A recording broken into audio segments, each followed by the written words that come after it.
Hello friends, good morning. मैं Chandni Pandey, everyday achieve the goal. Welcome you and YouTube channel. आज हम बात करेंगे वस्त्र निर्माण।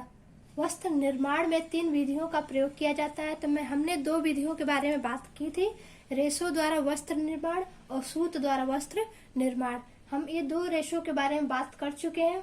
ठीक, आज हम बात करेंगे बिना रेशों द्वारा वस्त्र निर्माण। इसके बारे में हम बात करेंगे कि बिना रेशों के द्वारा भी हम वस्त्र तैयार करते, जैसे कागज हो गया, प्लास्टिक की चीजें हो गई, इन सारी चीजों के बारे में डिस्कस करेंगे।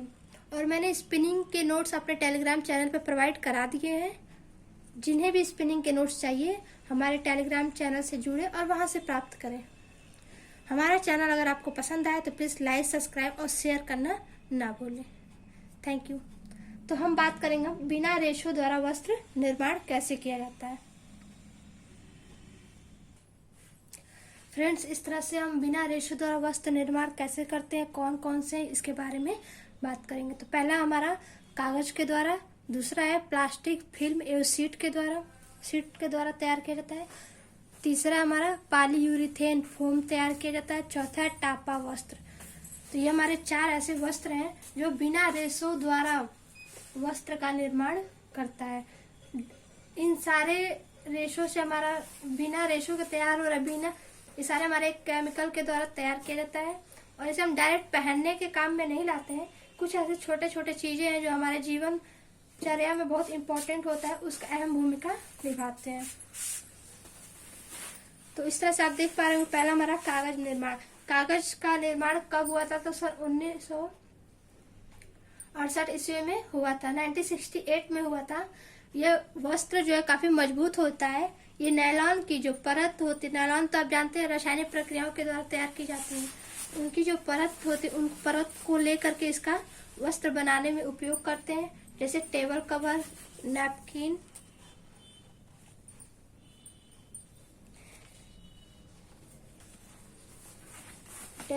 नैपकिन का उपयोग करते हैं। इसे हम जैसे शादी विवाह या भोज अवसर पर भी जो कागज हमारा तैयार, जिसमें हम खाना खाते हैं, इन सारी चीजें क्या होती है, कागज के द्वारा ही तैयार होती हैं। एक तरह से कह सकते हैं कि डिस्पोजल, जितने भी डिस्पोजल प्लेट वगैरह आते हैं ना, डिस्पोजल चीजें आती है, इन्हें खाओ पियो और फेंक देने वाला काम करता है ये।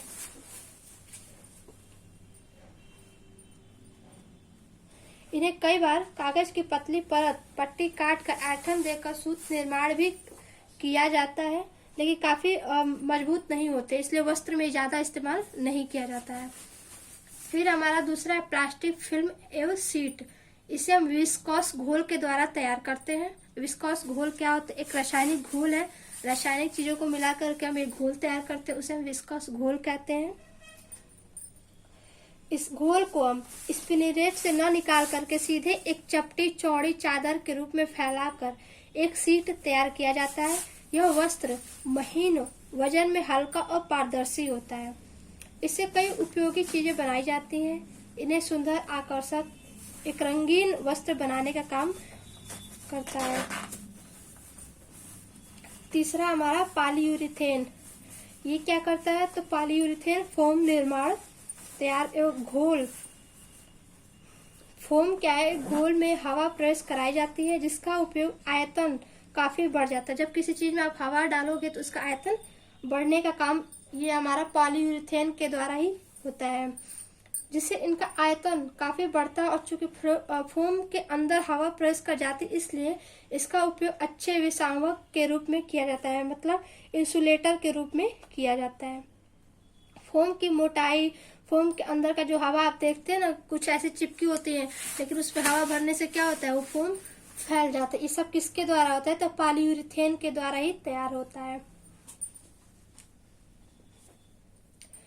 और ये भी कह सकते हैं कि इनके विभिन्न रंगों के रंग विभिन्न डिजाइनों से प्रयुक्त और आकर्षक होते हैं। यह लचीला, मजबूत, आकर्षक होता है।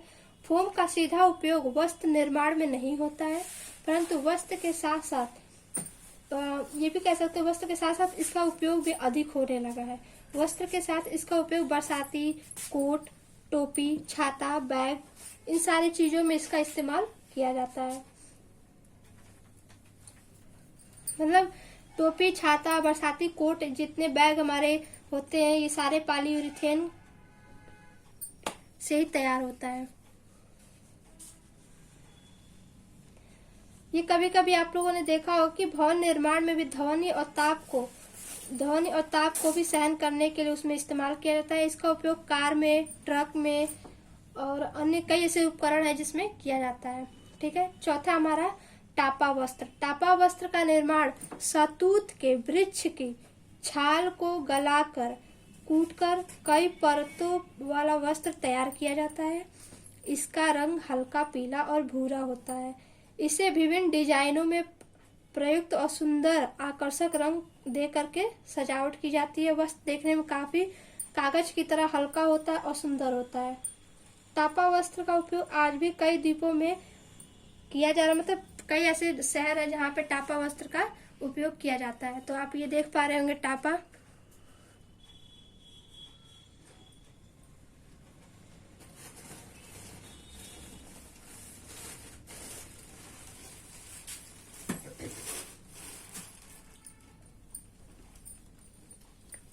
ये तो रहा हमारे बिना रेशों द्वारा वस्त्र तैयार किया जाना। अब हम पढ़ेंगे कि रेशों का उपयोग करके वस्त्र निर्माण। जैसे हमने रेशा पढ़ा, रेशा से धागा पढ़ा, अब इनका उपयोग करके कौन कौन से वस्त्र तैयार किए जाते हैं, कैसे तैयार किए जाते हैं, इसके बारे में पढ़ेंगे। जैसे कि हमारा नमदा है, फिलिंग का काम करता है। सुई द्वारा पंच करके जालुमान वस्त्र, नीडल हुआ, बॉन्डेड ओमेन फैब्रिक हुआ, मैकेनिकल बॉन्डेड फैब्रिक हुआ, लैमिनेटेड फैब्रिक, इन सब चीज़ों के बारे में बात करेंगे कि नमदा क्या होता है। नमदा से बहुत बार क्वेश्चन पूछता है, हर साल पूछता है कि नमदा क्या है, फिल्टिंग का काम करता है, कैसे करता है। इसमें हम ऊनी कंबल तैयार करते हैं तो नमदा के द्वारा तैयार करते हैं। इन सारी चीज़ों के बारे में हम बात करेंगे। आप इसका स्क्रीनशॉट ले लीजिए, हम इसे रिमूव करके नेक्स्ट बात करते हैं।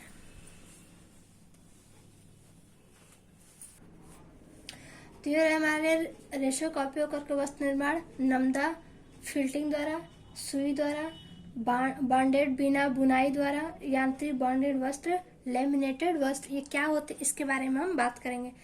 तो हमारा पहला देखेंगे नमदा। नमदा क्या है? ऊन के नन्हे नन्हे रेशों को आपस में उलझाकर, जोड़कर, ताप से प्रभावित करके तथा दबाव डालकर जमा दिया जाता है, जिसे नमदा कहते हैं। ठीक है। नमदा क्या होता है? ऊन के जो स्टेपल रेशे होते हैं छोटे छोटे, उन्हें आपस में उलझाकर, जोड़कर, ताप में प्रभावित करके, दबाव डाल करके तैयार किया गया चीज़ हमारे क्या होते हैं? नमदा कहलाती हैं। इस विधि द्वारा केवल ऊनी रेशों से ही कंबल, पट्टू, नमदा आदि बनाए जाते हैं। इसलिए इस विधि द्वारा वस्त्र निर्माण का कार्य सीमित है। यह भी जान लीजिए कि पाइनएप्पल, अनानास के पत्तों से भी नमदा बनाया जाता है, परंतु यह देखने में कागज जैसा होता है। इसे सीट जैसा वस्त्र बनता है, मतलब पतला वस्त्र बनता है। ऊनी रेशे खुरदरे होते हैं और इसलिए इन्हें मशीन में डाल करके, रोलर में डाल करके एकदम पतला बारीक तैयार किया जाता है। आजकल नमदा बनाने के लिए स्वचालित मशीनों का उपयोग किया जाता है। इस मशीनों में दो भारी प्लेट होती हैं, जिनके बीच में इनके बीच में ऊनी रेशों को डालते हैं। फिर उन प्लेटों को निश्चित ताप पर दबाव दिया जाता है। नमदा तैयार होने पर मशीन क्या होती है? स्वतः बंद हो जाती है। तैयार नमदे को इच्छा अनुकूल लंबाई चौड़ाई दिया जाता है, अपने इच्छा अनुसार काट लेते हैं। नमदा की जो मोटाई होती है वो 3 होती है, कम से कम 0.001 रखी जाती है। ठीक। तो अब नेक्स्ट है हमारा, उसके बाद नमदे को हम ये भी नमदा 2 तरह से तैयार होता है। तो पहले एक तो रोलर के द्वारा तैयार होता है और दूसरा हमारा पानी में एक घोल तैयार किया जाता है, जिसमें 2 से 3 घंटे तक पानी में छोड़ दिया जाता है। 24 घंटे बाद इन्हें पुनः साबुन युक्त घोल में समय के लिए रखा जाता है और यह नमदा फूलिंग हेतु तैयार होता है, मतलब मड़ाई के लिए तैयार रहता है। और मेट किए हुए नमदे में अम्ल की प्रक्रिया कराई जाती है, एक रासायनिक प्रक्रिया दी जाती है, जिसकी वजह से ये कुछ अच्छे क्वालिटी का नमदा तैयार होता है, जिसमें हम 10 से 12 घंटे तक का समय लगता है। तो इस तरह से हमारे नमदा तैयार होते हैं। और नमदे पर विभिन्न प्रक्रियाएं भी की, जैसे कड़ापन, नैपकिन, ब्रशिंग, प्रेस करना, ये सारी चीज़ें उस पे, ये सब मशीन से निकालने के बाद सारी प्रक्रियाएं उस पर की जाती हैं। तो इस तरह हमारा नमदा तैयार होता है। नमदा कोमल, लचीला, गर्म होता है। इसमें कई उपयोगी जैसे टोपी, कंबल, चप्पल, कालीन, फर्श, बिछावन, दुशाला, कोट का कपड़ा आदि चीज़ें बनाने का काम आता है। ये सारी चीज़ें नमदा से तैयार होती हैं। नेक्स्ट हमारा सुई द्वारा पंच करके जालनुमा वस्त्र तैयार करना। तो सुई द्वारा पंच करके कई प्रकार के जालनुमा वस्त्र तैयार किए जाते हैं। इस विधि में सभी रेशों को एक पर एक ही तरह के बिछाकर चिपकाने वाला पदार्थ तैयार किया जाता है। जब सुई अंदर की तरफ चुभ जाती है तो ऊपरी सतह के रेशे नीचे चले जाते हैं। सुई को आपस में खींचकर और ऊपर की ओर ले जाने से इस विधि से लगभग सभी रेशों से वस्त्र बनाए जाते हैं।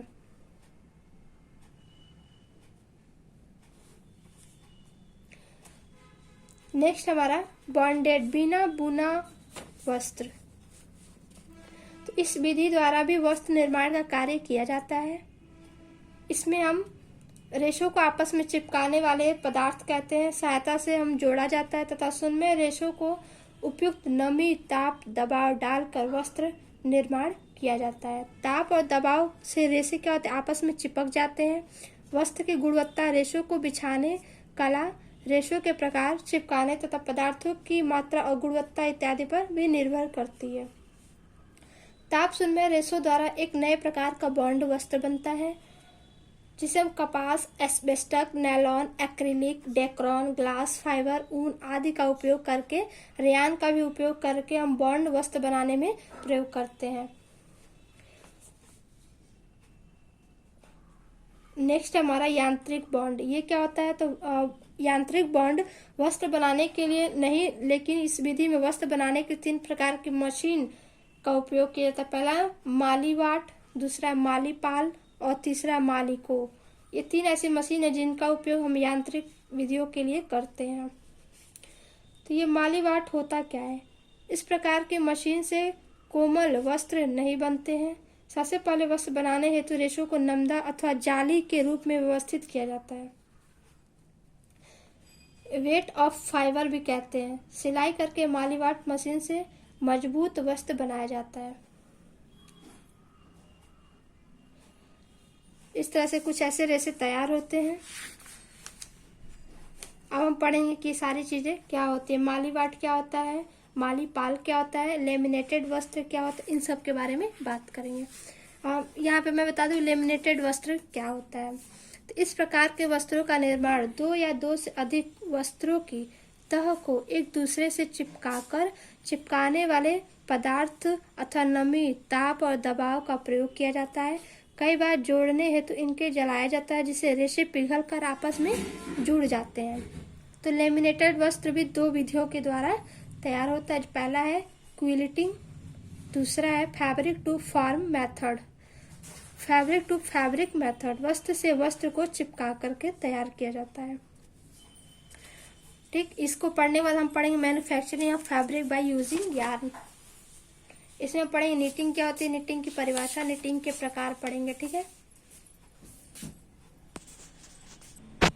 इसके बाद हम पढ़ेंगे manufacturing of fabric by using yarn.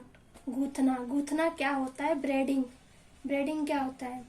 तो इससे हम क्या क्या तैयार करते हैं और कैसे तैयार करते हैं, इसके बारे में बात करेंगे। तो सूत द्वारा वस्त्र निर्माण अत्यंत महत्वपूर्ण है। सूत का उपयोग करके निम्न विधियों के द्वारा वस्त्र निर्माण किया जाता है। तो पहला हमारा गूंथना, धागों को आपस में मिलाकर गूंथ कर भी वस्त्र बनाए जाते हैं। उसमें 3 या 3 से अधिक धागों का उपयोग करके ये विधियां तैयार होती हैं। इसे हम प्लेटिंग भी कहते हैं, प्लेटिंग के नाम से भी हम जानते हैं इसे हम। और इनसे निर्मित वस्त्र मजबूत, लचीले और आकर्षक अत्यंत सुंदर होते हैं। धागों को एक दूसरे में गूंथ कर क्रिस क्रॉस विधि से जोड़ा जाता है। क्रिस क्रॉस विधि के द्वारा जोड़ा जाता है, जिससे हमारा रिबन, टेप, रस्सी आदि ब्रेडिंग विधियों से बनाए जाते हैं। आजकल ब्रेडिंग का प्रयोग मशीनों से भी होने लगा है। ब्रेडिंग विधि से कई उपयोगी सामान जैसे जूते की लेस, पैरासूट कोट, मछली पकड़ने वाले जाल, लालटेन की जो बत्ती होती है वो भी, बिजली के तारों के जो कवर आते हैं, वो सारी चीजें क्या होती है हमारा ब्रेडिंग विधि के द्वारा तैयार होती हैं। और सजावट की बहुत सारी ऐसी चीजें आती हैं जो हमारा गूंथ करके तैयार किया गया था। आप देखने से समझ सकते हो, उसको गूंथ करके बहुत सारे रेशे को मिला करके, बहुत सारे सूत को मिला करके तैयार किया जाता है। तो ये हमारा रहा गूंथना, ब्रेडिंग। ब्रेडिंग भूलिएगा नहीं, एग्जाम में पूछता है। ये क्रिस क्रॉस विधि द्वारा जोड़ा जाता है। जूते की लेस कैसे तैयार की जाती है, तो गूंथ करके तैयार की जाती है। ये इसमें सूत का यूज किया जाता है, ठीक है। इसे हम प्लेटिंग के भी नाम से जानते हैं। अब नेक्स्ट हम पढ़ेंगे नीटिंग। तो ये कुछ ऐसे नीटिंग है। नीटिंग क्या है, नीटिंग के बारे में अब हम बात करेंगे। नीटिंग विधि से दो अनेकों प्रकार के वस्त्र बनाए जाते हैं। यह कला सबसे अधिक प्रचलित है। इसका उपयोग घरों में गृहिणी जर्सी, स्वेटर, मोजे, टोपी, ब्लाउज आदि बुनने में करती हैं। ऊन का जो भी चीजें हम घर पे तैयार करते हैं वो नीटिंग विधि के द्वारा तैयार होता है। नीटिंग चाहे हाथ से की जाए चाहे मशीन से। धागे का उपयोग एक होता है, सिंगल होता है, जिसे सिलाई अथवा सुई की सहायता से सूत के फंदों को फंसाकर एक चैन बनाई जाती है। फंदों से सभी दिशाओं में फैलने की क्षमता होती है। आप लोगों ने देखा होगा महिलाएं घर पे स्वेटर बुनती हैं, एक सुई हो, एक धागा होता है और दो उसमें क्या होती है सिलाई होती है। उनको फंसा करके ऐसे ऐसे बुनते जाते हैं ना, उसमें क्या होता है फैलाव भी होता है, लंबाई चौड़ाई चाहे जैसे उसका खींचने पे उसमें फैलाव ज्यादा होता है। तो इसे हम नीटिंग कहते हैं। जब वस्त्र की लंबाई में खिंचाव पड़ता है तो फंदा ऊपर नीचे की ओर फैलता है। आप लोगों ने देखा होगा स्वेटर कैसे फैलता है, उसमें सिकुड़न पतला होता है। इस तरह जब कुछ वस्त्र में चौड़ाई की खिंचाव पड़ता है तो फंदे की कम हो जाते हैं। इस तरह से हमारे कुछ नीटिंग होते हैं। नीटिंग के भी हमारे क्या है दो टाइप्स हैं, दो तरह की नीटिंग तैयार होते हैं। वो क्या है, तो नीटिंग विधि से निर्मित वस्त्रों की एक ओर की सतह चिकनी होती है। आप लोगों ने देखा होगा जब मम्मी घर पे स्वेटर तैयार करती हैं तो आगे क्या करती है डिजाइन होता है ना, डिजाइन डाल के तैयार करती है। और जो पीछे वाला भाग होता है वो प्लेन होता है, सिर्फ ऐसे चैन की तरह बना होता है। तो जो आगे की तरफ होता है, जो एक ओर की सतह क्या होती है चिकनी होती है, उसे हम सादी बुनाई कहते हैं। और दूसरी ओर सतह मोती की तरह होती है, उभरा हुआ होता है, उसे हम उल्टी बुनाई या पर्ल स्टिच कहते हैं। पर्ल PURL पर्ल स्टिच कहते हैं। इस प्रकार नीटिंग विधि में दो प्रकार के स्टिच किए जाते हैं, पहला सादी बुनाई, दूसरा है उल्टी बुनाई। तो ये नीटिंग है। अब हम पढ़ेंगे नीटिंग की परिभाषा। तो नीटिंग की परिभाषा, नीटिंग विधि से वस्त्र निर्माण फंदे से फंदा निकाल कर किया जाता है। इसमें केवल एक ही धागे से सिलाइयों के फंदे डाले जाते हैं और पुनः उन्हीं फंदों को फंसाकर अगली पत्ती जोड़ी जाती है। मशीन में बुनाई एक या अधिक धागों से फंदों में बनाए जाते हैं। धागों की संख्या वस्त्र के नमूने, रंगों इत्यादि पर निर्भर करती है। तो इस तरह से हमारे निटिंग की परिभाषा है। अब हम पढ़ेंगे निटिंग के प्रकार। तो निटिंग के प्रकार भी हमारे दो हैं, पहला है वेफ्ट निटिंग और दूसरा है वर्प निटिंग। तो इसके बारे में अब हम बात करेंगे। इसका स्क्रीनशॉट ले लीजिए कि निटिंग क्या होता है। निटिंग दो तरह से की जाती है, पहला सादी बुनाई, दूसरा उल्टी बुनाई। इस तरह से आप देख पा रहे हैं निटिंग के दो प्रकार हैं। पहला है वेफ्ट निटिंग जिसे हम बाना भी कहते हैं, दूसरा वार्प निटिंग जिसे हम ताना कहते हैं। इंग्लिश में वेफ्ट कहते हैं, हिंदी में बाना कहते हैं, ठीक। दूसरा है वार्प, तो वार्प कहते हैं और हिंदी में ताना कहते हैं, ठीक। वार्प के हमारे 3 टाइप्स है, रेशेल, मिलेनीज, ट्राइकोट। आपको मिलेनीज और ट्राइकोट एग्जाम में देखने को मिला होगा। आप PYQ जब सॉल्व करेंगे तो वहाँ पे आपने देखा होगा मिलेनीज से क्वेश्चन पूछा है, ट्राइकोट से भी क्वेश्चन पूछा है कि ट्राइकोट क्या होता है, मिलेनीज क्या होता है। यहाँ से क्वेश्चन बहुत बनता है। दूसरा हमारा रिब बुनाई, ये भी एग्जाम में पूछा है कि रिब बुनाई कौन सी बुनाई है, तो वेफ्ट बुनाई है, ठीक। गोलाकार या सपाट बुनाई, ये भी हमारा क्या है, बाना की बुनाई है, ये वेफ्ट निटिंग है। उल्टे फंदे की बुनाई भी हमारा वेफ्ट निटिंग है। दोहरी बुनाई, ये भी हमारा क्या है, वेफ्ट निटिंग है, मतलब बाना बुनाई है। यहाँ से क्वेश्चन हर साल पूछता है और यहाँ से आपको देखने को मिलता है। तो अब हम बात करें कि वेफ्ट बुनाई होता क्या है। वेफ्ट बुनाई को हम क्षैतिज भी कहते हैं, ठीक है। तो वेफ्ट बुनाई वो बुनाई होती है, इसके केवल एक ही धागे का प्रयोग किया जाता है और पास पास सादी बुनाई की तरह की जाती है। जो घर पे महिलाएं स्वेटर तैयार की करती हैं, उनसे ही तैयार उसे हम वेफ्ट निटिंग कहते हैं, ठीक।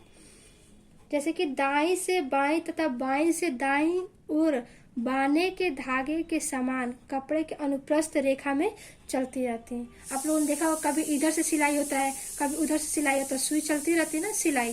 कभी मम्मी लोग सिलाई करती है तो कभी इधर से करती हैं, कभी उल्टा, कभी सीधा, कभी उल्टा सीधा करती रहती हैं। तो हमारा वेफ्ट निटिंग में होता है।